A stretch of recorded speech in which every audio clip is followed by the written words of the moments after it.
તો વાત કરીએ સુરેન્દ્રનગરની, તો સુરેન્દ્રનગર જિલ્લામાં માલવણ હાઈવે પર ધ્રાંગધ્રા બાયપાસ રોડ પર દારૂની રેલમછેલ જોવા મળી. બોલેરો કારમાં મીઠાની આડમાં દારૂની પેટીઓ જોવા મળી છે.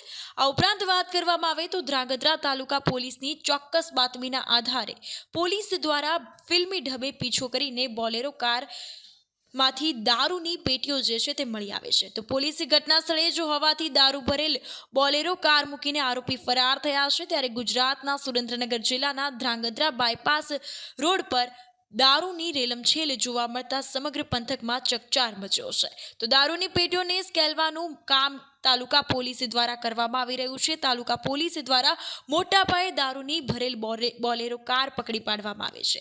તો આ અંતર્ગત પોલીસ હવે એક્શન મોડમાં આવી ચૂકી છે અને આ બાબતે વધુ તપાસ તેમજ કાર્યવાહી હાથ ધરી છે.